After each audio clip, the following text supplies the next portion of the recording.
What's this state thing I mentioned? In general, state is data or information your app or your widgets in your app use. State can be things like a username, or in our case, the index of the question we want to show. So app-wide state would be things like, is the user authenticated? Or if we're building an app that users can use to find new jobs, we could have the overall jobs we loaded from a server. Widget state could be things like the current user input, or are we currently loading data and do we want to show a spinner, or as in our application, the widget state of the app widget we have could be which question is currently selected. And that state can and typically will change in an application. However, as the name suggests, since we're extending a stateless widget here, this widget can't have state. Now that might sound very restrictive and strange, since we typically have interactive applications where things should change. Why would we have widgets that can't change? Well, typically in your Flutter application, you will have more than one widget, and we'll soon have more than one widget here as well. And some widgets are only there to output something, like that text widget, which is built into Flutter.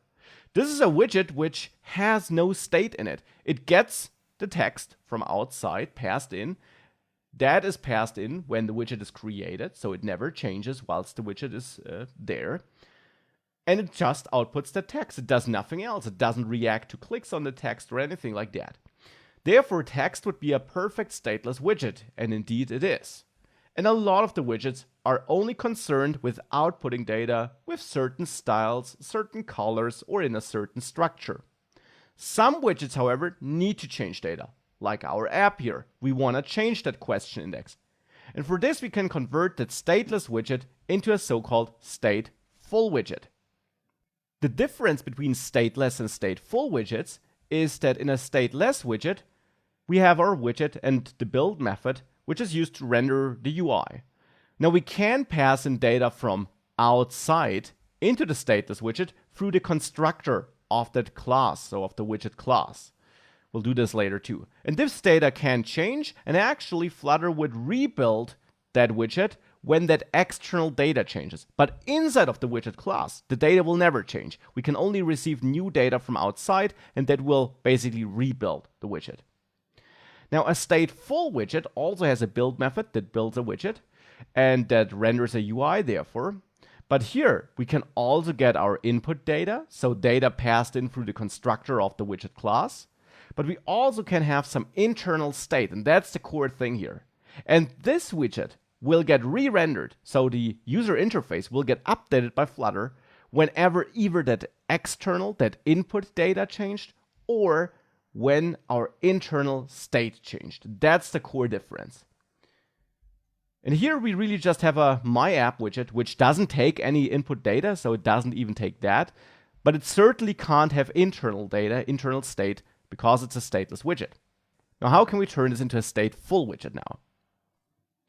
For turning this into a stateful widget, you could think that you simply rename this into stateful widget, but now we have an error, because it's not that simple. You also can refactor this in Visual Studio Code and Android Studio if you have the Flutter extension installed, which you should have. Then you can check your key bindings and search for refactor. And you should find a key binding which you can use to get refactoring suggestions. And if you place your cursor on stateless widgets, if you click on that and you then use that key binding, here I get the suggestion of converting this to a stateful widget. We could do that, and in the future we will take advantage of this because it's super fast. But here I won't do that because I want to show you what makes up a stateful widget step by step. Now, the first step is indeed that you rename this to stateful widget. Stateful widget is a class provided by the material package here. So this exists, so you can use that. Now, however, a stateful widget is a bit more complex than a stateless widget. It's actually not just one class, it's instead a combination of two classes. So let's close the curly brace of our first class here. Let's add a second class with all of that content down there with the build method and so on being part of that second class. This is now typically named myAppState. Not myAppState, but your widget name plus state after it. So in this case, myAppState, because my widget here is also named myApp. MyAppState now extends state. And now you can open your curly brace again. State, again, is a class imported from Material Dart, and state is a generic class. Now comes the more complex part. Why do we have two classes, first of all? Because the way Flutter works internally, into which I'll dive a bit deeper later, is that the widget itself can be recreated. This class can be recreated. When the external data changes, this will be recreated, basically. The state, however, is persistent. It's attached to that widget, so it's attached to that element in the user interface which you see. But unlike that class here, it's technically not recreated. And that's important for storing your state, so that when the question index changes and the external data passed into the widget itself changes, only that is rewritten, is rebuilt, and our data here is not reset. And if that's not entirely clear yet, it will become clearer once we start passing data into the widget itself. So we have that separation so that this data here, the state, can be persistent, whilst this widget itself can be rebuilt. Now we need to tell Flutter that this state class belongs to this widget class, however. To us humans, to us developers, it's clear because of the naming, myAppState and myApp, but the naming is just a convention, it's not a rule. And therefore, Flutter does not take the name as an indicator that this class here belongs to this widget. Instead, to set up a connection, we need two things. First of all, state is a generic type, so we should add angle brackets there, and in between, we add a pointer at our class here. So here I add myApp. This tells Dart and Flutter that this state belongs to the myApp class. So this is one part of the connection. The second part has to be done here inside of the myApp class, so inside of the widget.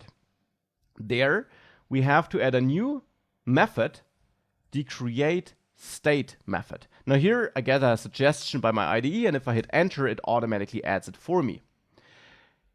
Now createState, as you can see, is a method that takes no arguments, but that in the end has to return a state object, which is connected to a stateful widget.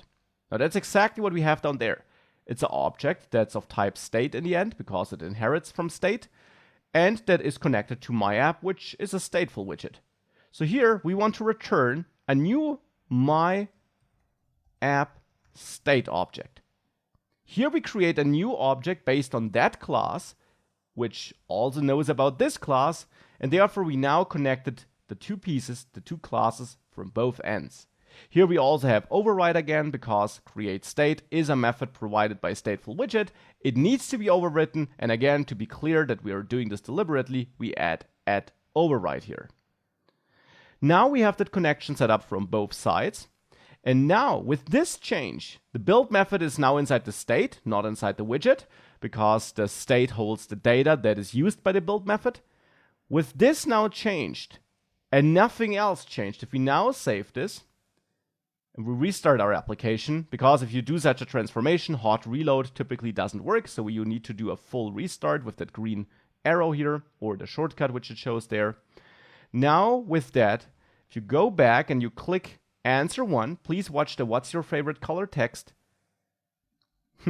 Still nothing changes. We see the output go up there with the print statement, which is still part of answer question, but still nothing changes in the UI. Well, the reason for that is that still, even with this transformation to stateful widget and state, Flutter doesn't automatically update and re-render the user interface just because we tap the button. And that's good, because for performance it would not be that great if Flutter would re-render the user interface on every tap of the user. If we tap somewhere and Flutter takes this as an indicator to re-render everything, then our app would certainly have a horrible performance. Instead, we have to tell Flutter that we're about to change the state, and that when this state is changed, it should re-render this widget. We do that by wrapping the code where we do change data inside of our state that is reflected in the user interface. And the question index is of course reflected because it controls which question is shown. So when we change that, we wrap this in a setState function. SetState is a function, or a method to be precise, that is provided by that state class which we inherit. And setState takes a function, typically an anonymous function, so a function here with no arguments and then the function body. And inside of this function, which we passed to the setState function, so a function that takes a function as an argument, that's just how it is. Inside of this function, we move that code where we change our property in this case, the property which also is used in build. Now with that, if we now save this and we do a full restart, if you now watch what's your favorite color and I click answer 1, you see now it changes to what's your favorite animal. And this now happens because of setState and us using a stateful widget. Now throughout this course, we'll work with both stateless and stateful widgets. As you will learn, the majority of widgets will actually be stateless, because more often than not, you're just concerned with outputting something in a nice way. But occasionally, you need to change data. You need to react to user input and change something, and then we'll use stateful widgets, which are the other core type of widget Flutter supports and knows. By the way, please note that if you press this more than once, you of course get an error, because then you change question index to 2, and you would try to access the third question, which we of course don't have.